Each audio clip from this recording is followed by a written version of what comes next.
भाद्र मास की शुक्ल पक्ष की सप्तमी तिथि को संतान सप्तमी और अनंत सप्तमी के नाम से जाना जाता है। भविष्य पुराण में बताया गया है कि सप्तमी तिथि भगवान सूर्य को समर्पित है। सप्तमी तिथि के दिन भगवान सूर्य की पूजा अर्चना करने से आपके पुत्र को आरोग्य और आपके संतान को सुख की प्राप्ति होती है। संतान सप्तमी व्रत की कथा। संतान सप्तमी व्रत संतान सुख प्रदान करने वाला व्रत है। एक बार श्री कृष्ण ने युधिष्ठिर को बताया कि किसी समय मथुरा में लोमश ऋषि आए थे। मेरे माता पिता देवकी तथा वसुदेव ने भक्तिपूर्वक उनकी सेवा की तो ऋषि ने उन्हें कंस द्वारा मारे गए पुत्रों के शोक से उबरने के लिए आदेश दिया है। देवकी, कंस ने तुम्हारे कई पुत्रों को पैदा होते ही मारकर तुम्हें पुत्र शोक दिया है। इस दुख से मुक्त होने के लिए तुम संतान सप्तमी का व्रत करो। राजा नहुष की रानी चंद्रमुखी ने भी यह व्रत किया था, तब उसके भी पुत्र नहीं मरे। यह व्रत तुम्हें भी पुत्र शोक से मुक्त करेगा।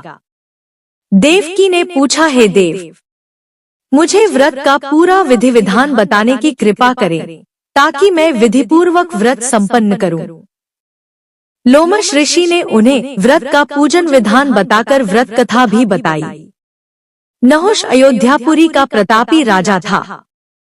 उसकी पत्नी का नाम चंद्रमुखी था। उसके राज्य में ही विष्णुदत्त नामक एक ब्राह्मण रहता था। उसकी पत्नी का नाम रूपवती था। रानी चंद्रमुखी तथा रूपवती में परस्पर घनिष्ठ प्रेम था। एक दिन वे दोनों सरयू में स्नान करने गईं। वहां अन्य स्त्रियां भी स्नान कर रही थी। उन स्त्रियों ने वहीं पार्वती शिव की प्रतिमा बनाकर विधिपूर्वक उनका पूजन किया। तब रानी चंद्रमुखी तथा रूपवती ने उन स्त्रियों से पूजन का नाम तथा विधि पूछी। उन स्त्रियों में से एक ने बताया, हमने पार्वती सहित शिव की पूजा की है। भगवान शिव का डोरा बांधकर हमने संकल्प किया है कि जब तक जीवित रहेंगी तब तक यह व्रत करती रहेंगी। यह मुक्ताभरण व्रत सुख तथा संतान देने वाला है। उस व्रत की बात सुनकर उन दोनों सखियों ने भी जीवन पर्यंत इस व्रत को करने का संकल्प करके शिवजी के नाम का डोरा बांध लिया। किंतु घर पहुंचने पर वे संकल्प को भूल गईं।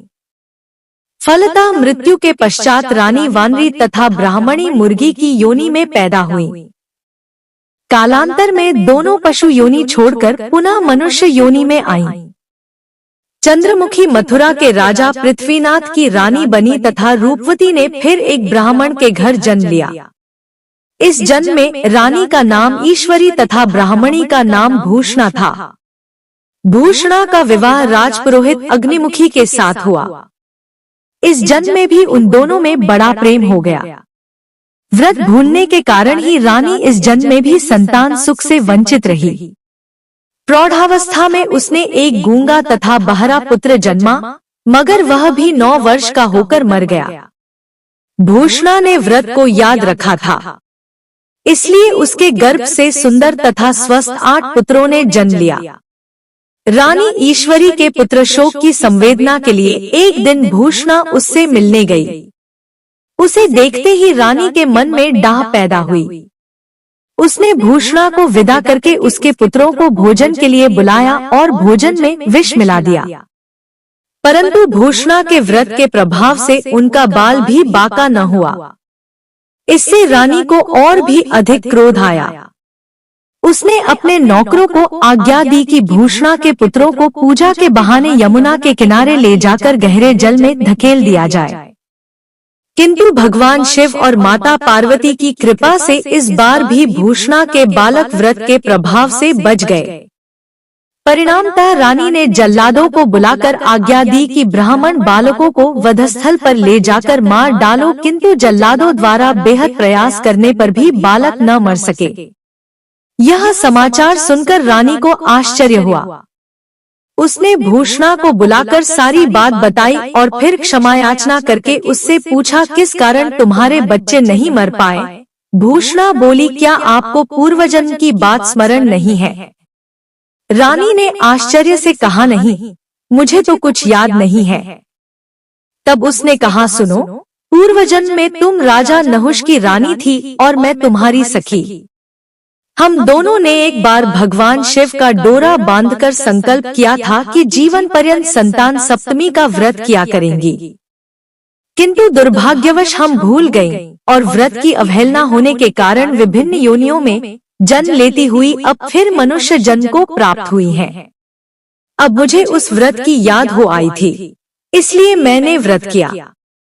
उसी के प्रभाव से आप मेरे पुत्रों को चाहकर भी न मरवा सकी।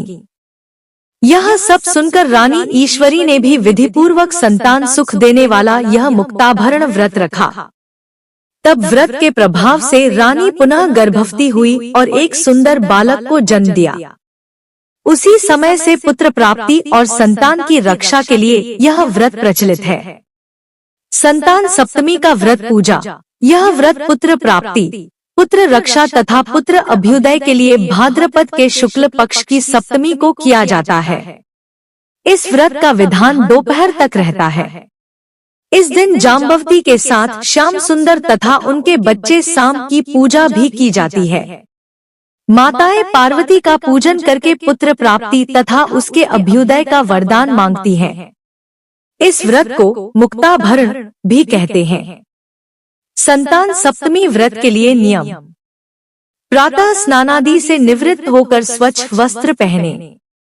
दोपहर को चौक पूर कर चंदन, अक्षत, धूप, दीप, नैवेद्य, सुपारी तथा नारियल आदि से शिव पार्वती की पूजा करें।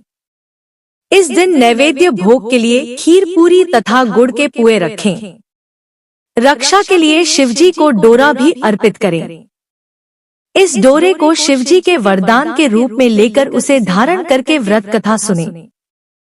शिव पार्वती की प्रतिमा को सामने चौकी पर रखकर उनकी पूजा करें। पूजा में नारियल, सुपारी और धूप दीप अर्पित करें। माताएं संतान की लंबी आयु और उनकी रक्षा के लिए कामना करते हुए भगवान शिव को कलावा लपेटे। कलावा बांधे, फिर कलावा को बाद में संतान की कलाई में लपेट दे।